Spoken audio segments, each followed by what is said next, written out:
Nós vamos ter aí um encerramento muito bacana. É o penúltimo orador, Dr. Silvano Barbosa. Conheci na década de 90, éramos colegas de Ministério de Publicações. E ele foi para a área acadêmica, é um doutor em missiologia pela Andrews University. E o doutor Silvano vai falar um tema muito importante, raça aos olhos de Deus, raça na Bíblia. E obrigado, doutor, por vir. Deus te use, Deus te abençoe, viu? Amém. Bom, eu não te, só falei da sua titulação, doutor em missiologia. Você é professor no NASP Engenheiro Coelho. Quais as matérias que você leciona? Várias matérias na área de teologia aplicada. Teologia aplicada. Exato. O povo quer saber o que é teologia aplicada. Eu sei, mas... É a aplicação da palavra de Deus na transmissão do Evangelho. Então, as metodologias que nós utilizamos para transmitir o Evangelho, a prática muito pastoral. Bem. Obrigado, doutor Silvano, Deus te abençoe. Obrigado, pastor Gilson, pelo convite. É um prazer e eu me sinto honrado pelo privilégio e pela oportunidade de estar com vocês. Amigos, boa noite. É um prazer estar com vocês. No último mês eu tive o privilégio de assistir a maratona da minha casa, fui muito abençoado e eu espero que você também esteja sendo abençoado nesta noite. Tenho certeza que você, de alguma maneira que já está acompanhando, já percebeu a relevância dos temas. O Espírito Santo certamente já aplicou algum desses conteúdos à sua mente, poderá ser útil para alguma coisa na sua vida. Eu espero que da mesma forma, com o conteúdo que será apresentado agora, o Espírito Santo possa utilizar de alguma forma para a glória do nome dele e para a edificação da sua igreja. Eu vou falar sobre o tema raça na Bíblia. A morte de George Floyd, no dia 20 de maio de 2020, iniciou um movimento mundial de protestos que levou pessoas a se ajoelharem nas ruas de Nova York a São Paulo. Deixa eu passar aqui, não está funcionando, para baixo. Eu vou corrigir aqui porque eu vou precisar usar durante a apresentação. Então vamos colocar para funcionar aqui o passador de slides.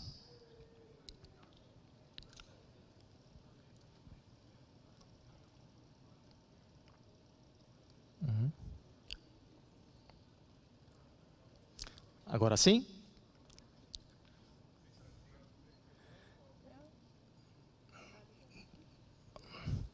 Agora sim, muito bem. Como eu estava dizendo, a morte de George Floyd levou pessoas a se ajoelharem nas ruas de Nova York a São Paulo e derrubou estátuas de proprietários de escravos dos Estados Unidos à Inglaterra.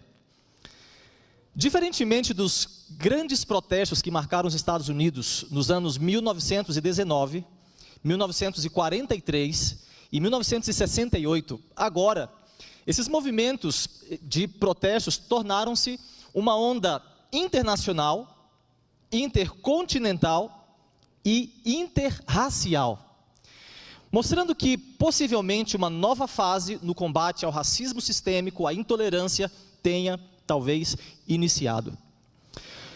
Como adventistas do sétimo dia, nós não podemos ser indiferentes a esse assunto. Nós não podemos fazer de conta que esse assunto simplesmente não diz respeito a nós ou ao dia a dia dos nossos irmãos. Nós devemos nos voltar para a palavra de Deus. Precisamos entender o que Deus pensa acerca desses assuntos. E mais importante, nós temos que descobrir o que Deus espera que nós façamos, como nós devemos agir de acordo com o ponto de vista de Deus. E é sobre isso que eu quero falar com vocês nessa noite. Essa apresentação rápida está dividida em 4 partes e eu quero apresentar a vocês agora. A primeira delas, vamos falar sobre o conceito de raça em geral. O que é raça? É um fato objetivo da natureza, sustentado biologicamente, ou é um produto da cultura?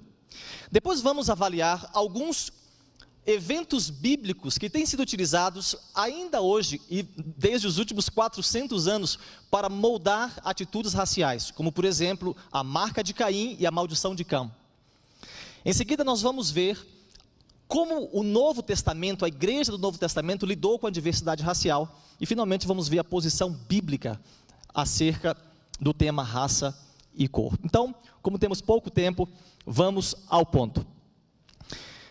O que é raça? Raça é um sistema de classificação da humanidade.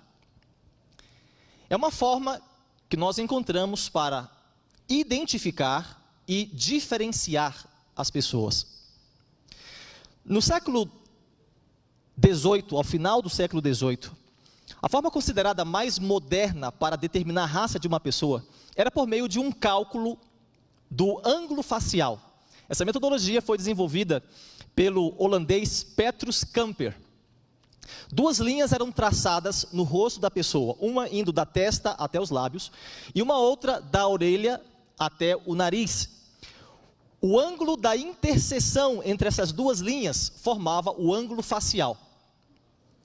E quanto maior, melhor. Então, se o seu ângulo, se o ângulo do seu rosto, o seu ângulo facial fosse 80 graus, você já era considerado membro de uma raça boa, de uma raça superior. Agora, se o ângulo facial fosse de 90 graus, então você seria colocado na mesma categoria, no mesmo patamar dos nobres, dos reis, dos poetas, da elite europeia. No século seguinte, passou a haver uma fixação com o crânio humano. Alguns simplesmente mediam a capacidade cefálica da pessoa para determinar a raça. Outros, como o sueco Anders Hertzius, desenvolveu a metodologia do index cefálico. O que ele fazia? Ele fazia uma divisão da largura da cabeça pelo comprimento e multiplicava por 100. Então, o resultado dessa operação era o index cefálico, é considerado index cefálico. E quanto maior, melhor. Então, se você vivesse no século XIX e alguém te chamasse de cabeção, você não ficaria chateado com isso, pelo contrário, ficaria muito feliz. Atualmente, o conceito de raça é basicamente fundamentado na tonalidade da pele, no aspecto do rosto e na textura do cabelo. E é exatamente esse o problema que os cientistas da área biológica encontram com o conceito de raça em geral. Eles argumentam o seguinte: eles dizem que todas as teorias de raça, das mais simples às mais sofisticadas, estão fundamentadas em uma seleção arbitrária de características da variedade humana. Em outras palavras, você seleciona algumas características humanas em detrimento de inúmeras outras características e determina essas características como critério para estabelecer a raça de uma pessoa. E esse tipo de critério é subjetivo, não científico. Obviamente, há diferenças entre um típico europeu e um típico africano. Mas como diz Colin Kidd, dividir a humanidade com base nessa percepção seria o mesmo que classificar a humanidade com base em uma miragem biológica. Essas diferenças são superficiais e literalmente não são mais profundas do que a pele. Uma ampla gama de evidências demonstram isso, de estudos científicos demonstram isso, e eu quero apresentar alguns a vocês agora. Jared Diamond é um pesquisador da Universidade de Los Angeles. E ele classificou a humanidade com base em uma das características mais peculiares dos seres humanos: as impressões digitais. Vocês sabem que nós, seres humanos, produzimos 3 tipos específicos de impressões digitais. As presilhas, que podem ser inclinadas para a direita ou para a esquerda, o verticilo e também o arco ou os arcos. Quando a humanidade é classificada com base nesse critério, então um mapa racial bem diferente surge. Porque as presilhas são mais predominantes, digamos assim, entre os europeus, os negros africanos e as pessoas do leste asiático. Os verticilos são mais comuns entre as pessoas que vivem na Mongólia e os aborígenes australianos. E os arcos são mais comuns em pessoas do sul da África e do centro da Europa. Da mesma forma, Stanley Garn, uma pessoa conhecida mundialmente como uma figura central na classificação biológica das raças, ele categoriza a humanidade, classifica a humanidade com base em uma outra característica muito peculiar, que é o cerúmen, ou a cera do ouvido. Os seres humanos produzem 2 tipos específicos de cera de ouvido, um tipo mais úmido e pegajoso, que é produzido por um gene dominante, e um outro tipo que é mais seco e escamoso, que é produzido por um gene recessivo. E olha o que Stanley Garn descobriu. 80 a 90% dos asiáticos possuem o cerumen ou a cera do tipo seca, enquanto que a maioria dos europeus e africanos possuem a cera do tipo úmida e pegajosa. De acordo com Stanley Garn, a cera de ouvido divide a humanidade entre Oriente e Ocidente e une os negros e os brancos americanos, por exemplo. Da mesma forma, William Boyd publicou na revista Science uma pesquisa muito interessante, onde ele classifica a humanidade com base numa outra característica bem peculiar, que é o tipo sanguíneo. E olha o que ele descobriu. Quando nós classificamos a humanidade com base nesse critério, nós vemos que as pessoas que vivem naquela parte superior do globo, os esquimós, que vai até o Alasca, os índios nativos americanos, os aborígenes australianos, também os povos bascos da Espanha, os habitantes da Polinésia, todos eles fazem parte de um único grupo. E ao mesmo tempo, as pessoas do Egito, da Itália, da Tailândia, China, Japão, compõem um outro grupo, são classificados dessa forma. Quando a altura, uma das características mais visíveis dos seres humanos, é utilizada como critério para a raça, então os africanos têm as menores raças do planeta, os pigmeus, que em média têm 1,37 m de altura. E ao mesmo tempo, têm as maiores raças do planeta, os povos nilóticos, que em média têm 1,98 m de altura. E finalmente o estudo do DNA. O estudo do DNA lança um desafio decisivo ao conceito de raça em geral. Esse é o Dr. Kenneth Kidd. Ele é professor emérito de genética na Universidade Yale, da Faculdade de Medicina de Yale. E essa é a afirmação que ele faz. Nenhuma população é geneticamente homogênea. Altos níveis de variações genéticas estão presentes mesmo em pequenas populações isoladas.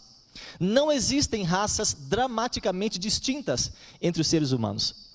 O que ele está dizendo é o seguinte: se você for a uma vila, num ponto remoto da África, por exemplo, e fizer uma análise genética das pessoas que vivem ali, haverá tanta variação genética entre os membros daquela pequena comunidade isolada, que não seria possível geneticamente determinar que essas pessoas são membros de uma raça específica, singular. Se você encontrar um grupo de esquimós vivendo num outro ponto remoto, e fizer uma análise genética deles, não dá para determinar essas pessoas como sendo membros de uma raça específica, porque há tanta variação genética, mesmo entre eles, que não seria possível fazer esse tipo de classificação. Agora, vejam que coisa interessante, como pesquisadores brasileiros complementam e enriquecem o pensamento do Dr. Kenneth Kidd. Essa é uma conclusão de pesquisadores brasileiros. Dizem assim: embora quaisquer dois genomas sejam 99,9% idênticos, isso ainda deixa milhões de diferenças entre os 3,2 bilhões de pares de bases de nucleotídeos que compõem o genoma humano. Em outras palavras, o que ele está dizendo é o seguinte: quero fazer uma ilustração aqui. Vou chamar aqui a minha amiga. Vem aqui, por gentileza. Você me disse seu nome e eu esqueci. Serifo, você é de Angola, não é isso? Não, Guiné-Bissau. Ou Guiné-Bissau, verdade. Serifo, de Guiné-Bissau. Muito bem, e ao mesmo tempo vou chamar você aqui, meu amigo do grupo Prisma. Por gentileza, vem aqui. O que eles estão dizendo, vamos complementar aqui as duas opiniões do Dr. Kenneth Kidd e desses pesquisadores. O que ele está dizendo basicamente é o seguinte: o genoma, ou o conjunto de todos os genes que atribuem as características que nós temos, o genoma dele é 99,9% idêntico ao genoma dela. E o genoma dela é 99,9% igual ao meu, ou igual ao seu, ou a de qualquer japonês, ou de qualquer outra pessoa que esteja nos assistindo aqui, ou em casa onde você está. Isso nos mostra uma coisa: que Deus nos fez membros de uma única raça, a raça dos seres humanos, de uma única família, a família dos nossos primeiros pais, Adão e Eva. Isso nos mostra que Deus nos fez como membros de um único grupo, o grupo dos seres humanos. Ao mesmo tempo, entretanto, ainda existe 0,01% de diferença no genoma. E nesse 0,01% de diferença, há ainda milhões e milhões e milhões de diferenças. E essas diferenças são tão grandes que não é possível criar um subgrupo dentro desse grupo dos seres humanos. Não é possível determinar uma raça específica dentro dessa raça maior, que é a raça dos seres humanos, criados à imagem e semelhança de Deus. É isso que esses estudos científicos estão comprovando. E, finalmente, para concluir o pensamento desses pesquisadores brasileiros, eles dizem o seguinte: as diferenças genéticas que existem entre duas pessoas brancas de origem europeia, ou entre um europeu branco e um asiático, é a mesma. Ou seja, há tanta diferença entre ele e um europeu, quanto há entre ele e ela, ou eu e ela. E conclui dizendo: isso é válido para qualquer etnia e aniquila o conceito de raça. Muito obrigado a vocês dois. Na verdade, amigos, raça pertence à esfera da cultura humana. Como outros produtos da cultura, o conceito de raça varia de lugar para lugar. O Dr. Frank Snowden, da Universidade Yale, no livro Before Color Prejudice, ou seja, antes do preconceito racial baseado na cor, ele afirma que no mundo greco-romano havia pouco senso de diferença racial baseado na cor, ainda que existisse a prática da escravatura e ainda que houvesse um forte etnocentrismo entre as sociedades bárbaras e civilizadas. O filho de uma pessoa branca com uma pessoa negra, no Brasil, pode ser considerado branco. Nos Estados Unidos, é considerado negro. Na África, é considerado de cor. Aqui no Brasil, muitos me consideram moreno. Nos Estados Unidos, eu sou considerado latino. Na Índia, esse pastor da igreja de fala inglesa de Mumbai, com quem eu passei alguns dias lá, me disse o seguinte: Silvano, Deus te abençoou com uma cor que te permite pregar as castas mais altas de Mumbai. O conceito de raça varia de lugar para lugar. Os Barakumi, por exemplo, são idênticos a qualquer outro japonês, mas eles são considerados racialmente inferiores no Japão. Agora, ao mesmo tempo que o conceito de raça varia de lugar para lugar, esse conceito também varia no mesmo local de uma época para outra.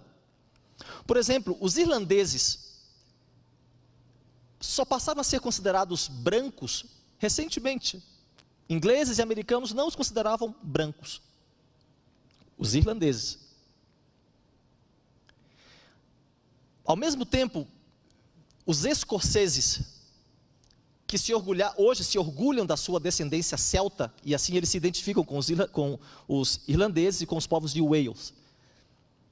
Hoje eles fazem isso, mas no século XIX eles rejeitavam a sua associação com os celtas e se identificavam com os anglo-saxões da Inglaterra. Você sabe que houve uma grande migração da Europa para os Estados Unidos, de 1840 até 1924, mais ou menos. Esses imigrantes só passaram a ser considerados brancos ao final desse período, todos europeus. E ao mesmo tempo, latinos brancos, que já são a segunda ou terceira geração, vivendo nos Estados Unidos, nascidos nos Estados Unidos, continuam sendo considerados latinos atualmente. O conceito de raça varia de lugar para lugar, e varia no mesmo local de uma época para outra. Os índios americanos eram considerados brancos, hoje são considerados pele vermelha. Portanto, amigos, raça não é ciência, raça é cultura. Como outros produtos da cultura, varia de lugar para lugar, de época para época. Raça está nos olhos de quem vê. Existe, mas como uma propriedade da nossa mente, não do nosso corpo. Não é um fato objetivo da natureza. Não pode ser sustentado biologicamente. E a Bíblia? O que a Bíblia ensina sobre raça? Antes de entrarmos sobre o que a Bíblia ensina sobre raça, nós precisamos responder uma pergunta, não podemos fazer de conta que ela não está aí.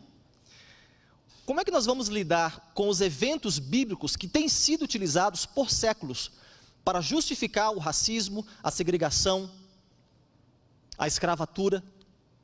Nos últimos 400 anos, atitudes racistas de muitas pessoas foram moldadas com base nesses eventos da palavra de Deus, como a marca de Caim e a maldição de Cã, por exemplo. Rapidamente vamos ver esses dois eventos agora. Vamos começar com a marca de Caim. Geralmente Caim é lembrado como o primeiro homicida, mas é o que ocorreu depois do homicídio que nos interessa aqui.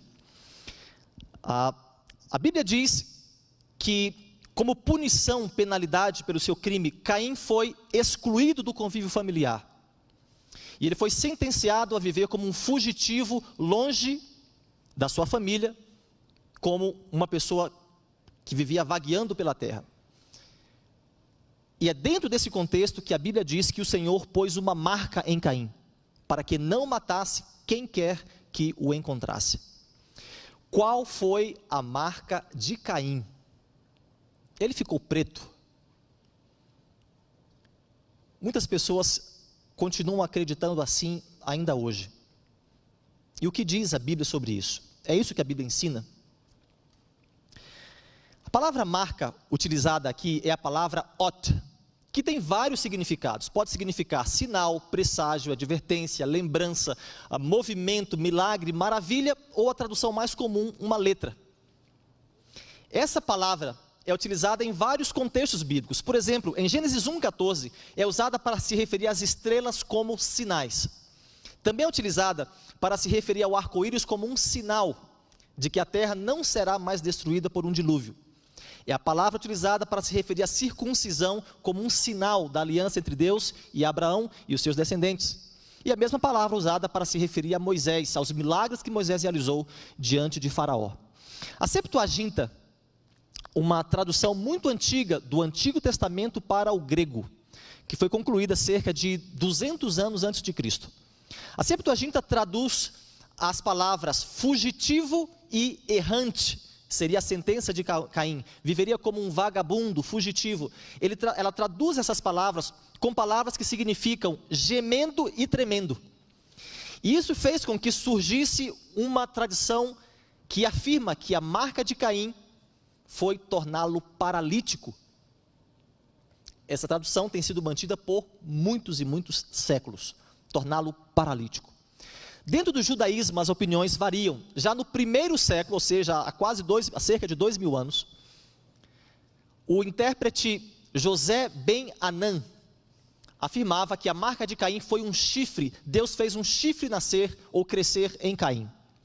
Já o rabino Rashi, que viveu por volta do ano 1100, afirmava que a marca de Caim foi a impressão do tetragrama, o nome de Deus, as letras que se referem ao nome de Deus do Antigo Testamento, foram impressas na testa de Caim. Era isso que ele ensinava por volta do ano 1100. Entre os reformadores, Lutero reproduziu a opinião de Agostinho.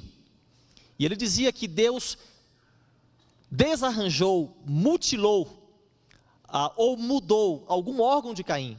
E isso fez com que houvesse um tremor forte na cabeça dele e em todo o corpo. Essa foi a marca, de acordo com Agostinho, e Lutero reproduziu isso. Mas foi durante a época da escravatura, nos Estados Unidos e Europa, que surgiu o conceito de que a marca de Caim foi uma transformação racial. O autor anônimo do livro Clearer Light, ou Luz Mais Clara, afirma que a marca de Caim foi uma transformação, deve ser entendida como uma transformação racial. Atualmente, as opiniões continuam se multiplicando sobre o assunto, e literalmente a gente poderia passar a noite inteira falando sobre opiniões acerca de qual foi a marca de Caim. Uns dizem que foi a construção da cidade de Nod, um ponto de refúgio para ele. Outros dizem que foi a manutenção da sua vida por muitos anos, para que ele pudesse sofrer toda a extensão da sua penalidade. Outros dizem que foi a manutenção das suas características violentas, isso seria uma proteção para ele. Mas qual foi a marca de Caim? E vou olhar para essa câmera aqui e vou responder. Não sabemos. Simplesmente não sabemos. Não está escrito não foi revelado, não foi comentado nos escritos inspirados, não sabemos. As coisas reveladas pertencem a nós e aos nossos filhos, mas se não foi revelado, é porque nós não precisamos saber. Qualquer opinião acerca da marca de Caim e qualquer ensinamento acerca disso, não passa de mera especulação, porque não está revelado. Agora, embora nós não saibamos qual foi a marca de Caim, duas coisas pelo menos nós sabemos com certeza. A primeira delas, a marca de Caim foi uma marca para a sua proteção. Não tinha a intenção de envergonhá-lo, não tinha a intenção de subjugá-lo, não tinha a intenção de degradá-lo. Pelo contrário, a marca de Caim foi uma marca de proteção. Richard Davidson, uma das maiores autoridades em Antigo Testamento que nós temos hoje, afirma com muita clareza, e eu quero apresentar a vocês a opinião dele. Ele diz assim: não há qualquer elemento racial envolvido aqui, absolutamente. A marca de Caim foi um ato de graça para a preservação dele, para que não matasse quem quer que o encontrasse. Essa é a primeira coisa que nós sabemos com certeza. Foi uma marca de proteção, não de vergonha ou de humilhação, mas para protegê-lo. A segunda coisa que nós sabemos com certeza é que nenhuma análise técnica da Bíblia, gramatical, exegética, intertextual, nenhuma análise técnica da Bíblia sugere que a marca de Caim foi uma transformação racial. Tem qualquer coisa que ver com raça ou cor. Isso é uma especulação, uma mera opinião sem qualquer fundamentação bíblica. Não há nenhuma base na Bíblia para essa afirmação. E como diz Ellen White, se aquilo que Deus revelou já é tão difícil entender, quão incoerente é aceitar meras suposições quanto aquilo que Ele não revelou. E a maldição de Cã? Qual foi a maldição de Cã? Nos últimos 400 anos, muitos têm utilizado a maldição de Cã para justificar a escravatura, a segregação e a intolerância. Aparentemente, vários anos já haviam se passado desde o dilúvio, porque Canaã, o quarto filho de Cã, já havia nascido. Cã tinha 4 filhos: Cush, Mizraim, Put e finalmente Canaã. O quarto filho de Canaã já havia nascido. Um dia, Noé plantou uma vinha, acabou tomando do vinho, se embebedou e desabou, expondo a sua nudez. Quando Cã viu ao seu pai naquela situação deplorável e degradante, ele simplesmente não fez nada, e além de não fazer nada, ainda saiu e foi zombar do pai com seus 2 irmãos, ou com os 2 irmãos dele, Sem e Jafé, que ao contrário da sua atitude, trataram o pai com respeito. Quando Noé ficou sabendo do ocorrido, ele pronunciou uma maldição sobre Canaã, o quarto filho de Cã, e ele disse assim: maldito seja Canaã, seja ele servo dos seus irmãos. Gênesis 9, verso 25. A interpretação equivocada dessa passagem tem moldado, como disse, a atitude intolerante e uma atitude racial negativa ao longo de muitos séculos, e continua sendo utilizado ainda hoje. E o ponto de partida para essa interpretação é a compreensão tradicional de que Cã tornou-se o pai dos africanos, Jafé tornou-se o pai dos europeus, e Sem tornou-se o pai dos semitas ou dos hebreus. E se é isso que está escrito na Bíblia, então é ok para europeus fazerem escravos africanos. Mas uma interpretação bíblica coerente e fiel ao texto bíblico vai considerar alguns fatores. O primeiro fator que deve ser considerado é que a maldição não foi lançada sobre Cã, ou Cão, como nós falamos também, mas sobre Canaã. A maldição não foi lançada sobre Cã e os seus descendentes irrestritamente, mas sobre Canaã, o quarto filho de Cã. Vejam mais uma vez o que diz o Dr. Davidson. Observe que a maldição é sobre Canaã, não sobre Cã. Aqueles que tentaram usar esse texto como parte do argumento a favor da escravatura, especialmente do século XIX, falharam em perceber que apenas os descendentes de Canaã, posteriormente conhecidos como cananitas, foram amaldiçoados, não toda a raça canita. Esse é um primeiro ponto que precisa ser observado. O segundo ponto a ser observado é que os cananeus ou cananitas, os descendentes de Canaã, não foram para a África. Eles foram para a Palestina. Os cananeus eram vizinhos de Israel. Não foram para a África, mas foram para a Palestina. E é interessante observar o que diz o Dr. Archer, que escreveu uma dúzia de livros sobre o Antigo Testamento. Ele diz o seguinte: a penalidade foi anunciada somente sobre Canaã, o ancestral dos cananitas da Palestina, ao invés de ser lançada sobre Cuxi, o primeiro filho de Cam, ou Puti, o terceiro filho de Cam, que provavelmente foram os ancestrais dos etíopes e dos povos negros da África. E essa informação que ele dá, de que os cananeus ou os cananitas foram para a Palestina, é confirmada cientificamente hoje em dia. Interessante essa pesquisa publicada no Jornal Americano de Genética Humana, recentemente, 2017. Essa pesquisa tem a referência ali, você pode pegar todas as referências, uma pesquisa extensa. Ela mostra que mais de 90% dos libaneses atuais são descendentes dos cananeus, ou descendentes de Canaã.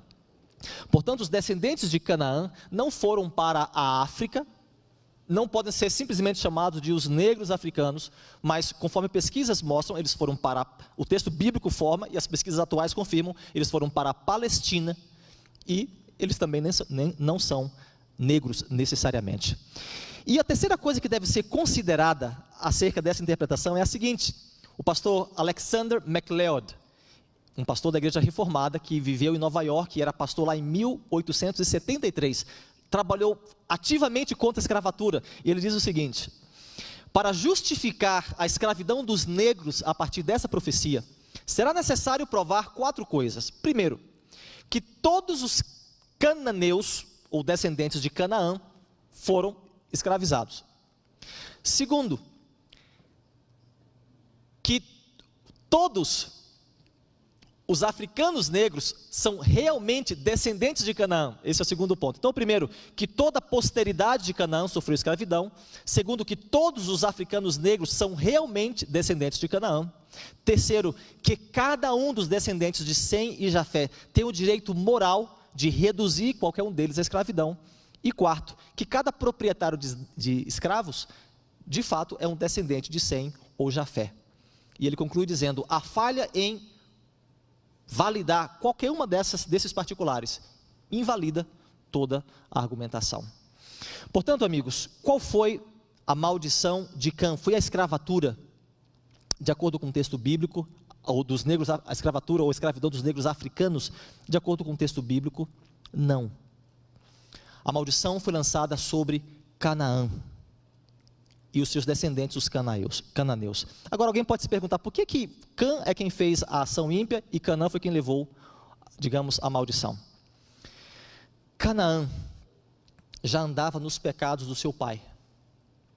Canaã já reproduzia o caráter de Cã. Provavelmente ele até participou da ação ímpia de Cã. Quando Noé lançou a maldição sobre Canaã, ele estava simplesmente descrevendo o futuro de Canaã com base naquilo que ele já via no caráter dele. Os descendentes de Canaã tornaram-se um povo ímpio, pagão, promotores das formas mais terríveis de degradação moral e espiritual. Foi por isso que eles atraíram os juízos de Deus e foram expulsos da sua terra durante a conquista de Canaã. Essa profecia de Noé cumpriu-se por meio de Josué durante a conquista da terra prometida, quando os israelitas expulsaram os cananeus, por causa das práticas ímpias que eles tinham. Não era uma questão de raça, necessariamente, não era uma questão de etnicidade meramente, era uma questão de práticas ímpias e pagãs. O povo de Deus jamais seria qualificado para reproduzir o caráter de Deus, se eles simplesmente aderissem às práticas das nações vizinhas. Eles foram expulsos da terra para que o povo não se contaminasse com as práticas deles. Vejam o que diz o Dr. Kenneth Matthews, também um autor muito conhecido do Antigo Testamento, ele diz: não foi uma questão de etnicidade, mas das práticas ímpias que caracterizavam a cultura cananita. Se Israel reproduzisse os costumes dos cananitas, eles também seriam expulsos. E foi exatamente isso que aconteceu no ano 722, quando os assírios vieram e destruíram o Reino do Norte. E de 605 a 586, os babilônios, descendentes de Cush, primeiro filho de Cam, vieram e expulsaram os israelitas, destruíram o reino do sul. Então, amigos, a Bíblia é racista? Não, a Bíblia não é racista. São os teólogos, antropólogos, ideólogos, que atribuem significados raciais aos eventos da palavra de Deus. Na verdade, a Bíblia apresenta um ideal elevado em relação à raça e especialmente em relação à diversidade racial. A Bíblia mostra que todos fomos criados à imagem e semelhança de Deus, com a propriedade da variação, exatamente para que haja diversidade, porque Deus ama a diversidade, Deus trabalha com a diversidade, Deus valoriza a diversidade, e isso é visto de maneira muito clara no Novo Testamento, especialmente na igreja de Antioquia. Eu quero mover agora para a parte final da apresentação, falando sobre isso, sobre qual o ideal de Deus para cada um de nós em relação à diversidade racial. A Bíblia diz que na igreja de Antioquia, esse ideal divino acerca de como devemos lidar com a diversidade está apresentado de maneira muito clara. Antioquia era a capital da província romana da Síria, a terceira cidade, digamos, a terceira maior cidade do Império Romano, depois de Roma e Alexandria. Tinha cerca de 500 mil habitantes. Antioquia era mais parecida com uma metrópole moderna do que qualquer outra cidade antiga. Havia pessoas de todos os lugares, havia inúmeros movimentos religiosos representados ali, havia um comércio forte, mas o mais importante, foi em Antioquia que a primeira igreja cristã gentílica, ou não judaica, foi estabelecida. E essa igreja tornou-se muito importante para a história do cristianismo por alguns motivos, porque foi a partir dessa igreja que as primeiras equipes missionárias surgiram, a primeira Paulo e Barnabé. Na sequência nós temos pelo menos 37 pessoas envolvidas em 13 equipes de missionários diferentes, alcançando toda a Ásia Menor. A partir de Antioquia, missão passou a ser feita não de maneira casual ou ocasional, mas como resultado de ações planejadas.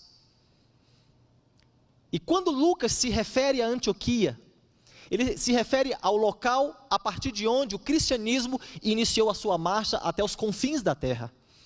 Como isso aconteceu? Deus escolheu uma igreja diversa, Deus escolheu um ambiente diverso para fazer desse local a sua base de lançamento para alcançar o mundo inteiro. E isso está registrado em Atos capítulo 13, verso 1, a palavra de Deus diz assim: na igreja de Antioquia havia professores e mestres, Barnabé, Simeão, chamado Níger, Lúcio de Cirene, Manaém, que fora criado com Herodes, o tetrarca, e Saulo. Esse era o grupo diverso, de líderes judeus e gentios, que conduziam a igreja de Antioquia. Interessante observar por que Lucas faz questão de enfatizar a diversidade desse grupo. Vejam, Barnabé era da ilha de Cipros, um judeu, mas Simeão, o negro, provavelmente era africano. Lúcio também era africano, da região de Cirene. Manaém era da Palestina, criado na corte com Herodes, considerado uma pessoa próxima a ele, e ainda assim era um dos líderes da igreja de Antioquia. E finalmente Saulo, cidadão romano da província da Cilícia. Esse era o grupo diverso de líderes judeus e gentios de várias partes que conduziam a igreja de Antioquia. Amigos, Deus valoriza a diversidade. Deus trabalha com a diversidade. Deus escolheu uma igreja diversa, um ambiente diverso, para servir como base de lançamento da sua missão para toda a terra. Quando eu olho para a igreja na América do Sul, em todo o Brasil, eu também vejo a diversidade. Eu vejo homens e mulheres. Eu vejo pessoas negras, morenas, brancas e de todas as tonalidades. Eu vejo pessoas com necessidades especiais nos membros inferiores e nos membros superiores. Eu vejo pessoas com diferenças na idade, no peso e na aparência.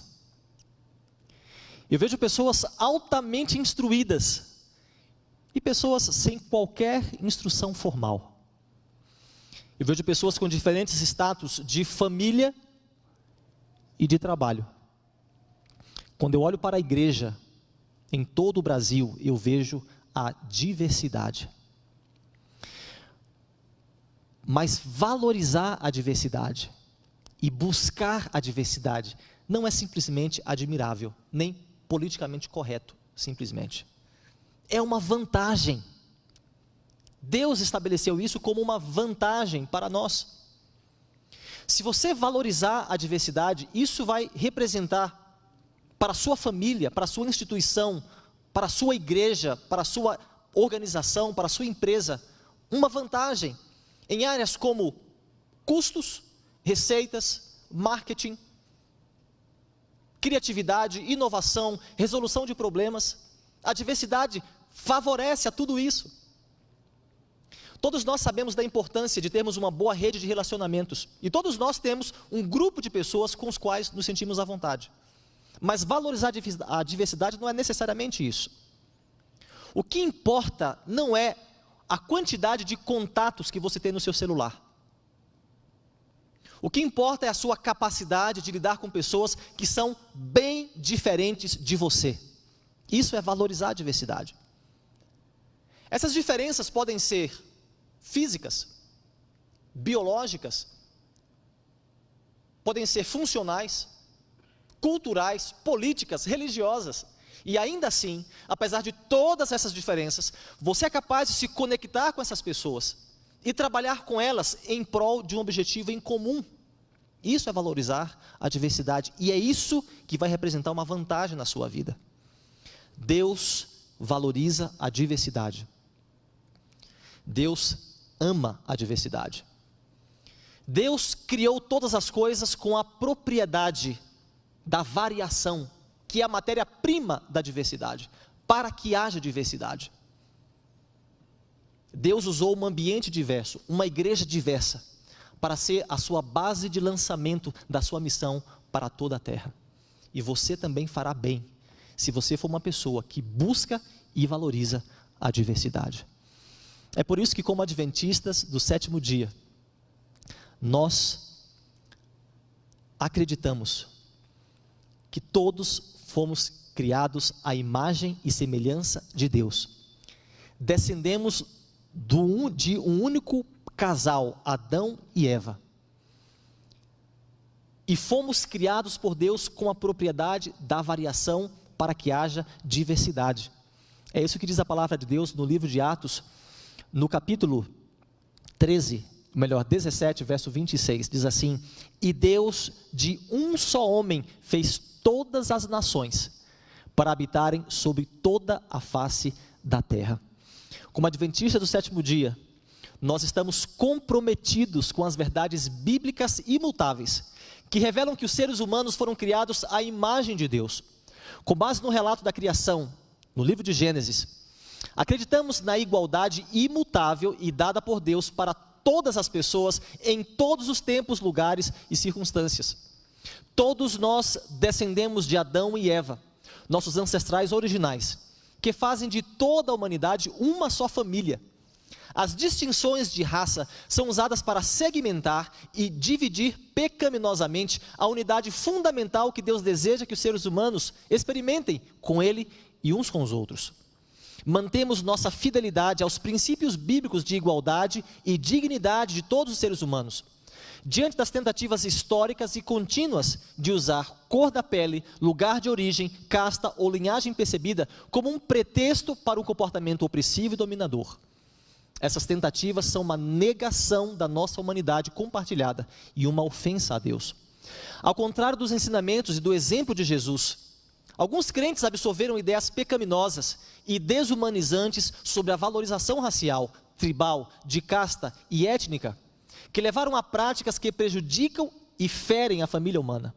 Como igreja, pedimos desculpas por não termos falado ou agido com ousadia sobre esses assuntos no passado. Acreditamos que aqueles que abusam dos outros devem, de acordo com os princípios bíblicos, ser devidamente levados à justiça e, por fim, enfrentarão o julgamento divino.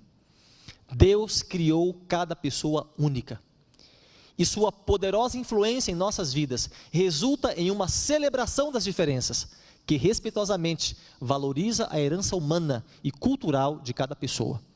Reconhecemos que a solução final para os pecados de racismo, sistema de castas, tribalismo e etnocentrismo é a transformação de vidas por meio de Cristo e seu poder salvífico. João viu uma grande multidão no céu, a multidão de todos os que foram salvos. Ele diz que olhou e viu uma multidão a qual ninguém podia contar, de todas as nações, tribos e povos e línguas que estavam diante do trono e perante o Cordeiro, trajando vestes brancas e com palmas nas suas mãos. Esses são aqueles que reinarão com Cristo para sempre. Esses são aqueles que foram comprados pelo sangue de Jesus. Quero finalizar fazendo uma pergunta a você. Como essas pessoas chegaram lá? Como essas pessoas chegaram lá? Elas foram compradas com sangue do Senhor Jesus. É por isso que elas estão lá. E a partir do momento em que elas foram compradas com o sangue de Jesus e passaram a pertencer a Jesus, então o que está lá em Gálatas, capítulo 3, verso 28, passou a se tornar uma realidade. Já não existe judeu nem grego. Já não existe homem nem mulher. Já não existe escravo nem livre, porque todos somos um em Cristo Jesus. E se somos de Cristo Jesus, então somos descendentes de Abraão e herdeiros conforme a promessa. Isso é tudo o que importa. Esse é o ideal de Deus para mim e para você. Seja essa a sua experiência, em nome de Jesus. Amém.